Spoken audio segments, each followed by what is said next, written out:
നാരങ്ങാപ്പാല്, ചൂട്ടിക്ക് 2, ഇലകൾ പച്ച, പൂക്കൾ മഞ്ഞ. ജഗന്നാഥനെ വൈകുന്നേരം നഴ്സറിയിൽ നിന്ന് കൂട്ടാൻ പോയപ്പോഴേ ഞാൻ കണ്ട കാഴ്ചയാണ് കേട്ടോ ഇത്. ടീച്ചറും പിള്ളേരും അങ്ങനെ ആസ്വദിച്ച് കളിക്കുകയായിരുന്നു കേട്ടോ. ഞാനിങ്ങനെ നോക്കി നിന്നു. എനിക്കെൻ്റെ പഴയ കാലങ്ങളൊക്കെ, നമ്മുടെ കുട്ടിക്കാലങ്ങളൊക്കെ ഉണ്ടല്ലോ, അതൊക്കെ ഓർമ്മ വന്നു കേട്ടോ. അപ്പോഴാണ് അവൻ എന്നെ കണ്ടത്. പിന്നെ ഓടി ഇങ്ങോട്ട് വന്ന് ചിരി കണ്ടില്ലേ, ചിരി. പിന്നെ അവനെ കൊണ്ട് ഞാൻ നേരെ പോയത് അവൻ്റെ മുടി ഒന്ന് വെട്ടാനാണ്. ഫ്രണ്ടിലത്തെ മുടി കണ്ണിലേക്ക് വീണിട്ടേ കൊച്ചിന് കണ്ണ് കാണുന്നില്ല. ഇങ്ങനെ ഇതേ വെട്ടി വെട്ടി സുന്ദരക്കുട്ടപ്പനാക്കിയിട്ടുണ്ട്. വീട്ടിലെത്തി ഇത്തിരി കഴിഞ്ഞപ്പോഴേക്കും മീനാക്ഷിയും സ്കൂൾ വിട്ട് വന്നിട്ടുണ്ടായിരുന്നു.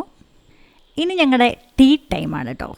ഇന്നലെ അവളെയും കൊണ്ട് കടയിൽ പോയപ്പോൾ എനിക്ക് ന്യൂട്ടല്ല വേണം, ഞാൻ ബ്രെഡും ന്യൂട്ടല്ലയും കൂടെ കഴിച്ചോളും എന്നൊക്കെ പറഞ്ഞ് വാശി പിടിച്ച് എന്നെ കൊണ്ട് വാങ്ങിപ്പിച്ച് വന്ന പാടെ എന്നോട് ചോദിച്ചത്, ഇന്ന് എനിക്ക് കഴിക്കാൻ ബ്രെഡും ന്യൂട്ടല്ലയല്ലേ എന്നാണ്. അങ്ങനെ രണ്ടുപേർക്കും ഞാനത് ബ്രെഡിൽ തേച്ചങ്ങോട്ട് കൊടുത്തിട്ടോ. ഈ ബ്രെഡ് ഇവർക്ക് രണ്ടാക്കും ഭയങ്കര ഇഷ്ടമാണ്. ബ്രെഡിൻ്റെ കൂടെ സോസ് വരെ ഒഴിച്ച് കഴിക്കുന്നത് ആണ് കേട്ടോ. പുറത്ത് നല്ല മഴയായിരുന്നു. നല്ല ചൂട് ചായ ഉണ്ടാക്കിയിട്ടുണ്ടായിരുന്നു കേട്ടോ. സ്കൂളിൽ നിന്നൊക്കെ വരുമ്പോൾ നല്ല വിശപ്പോട് കൂടിയാണ് വരിക. കയറി വന്ന പാടെ എന്തെങ്കിലും അവൾക്ക് കഴിക്കാൻ കിട്ടണം.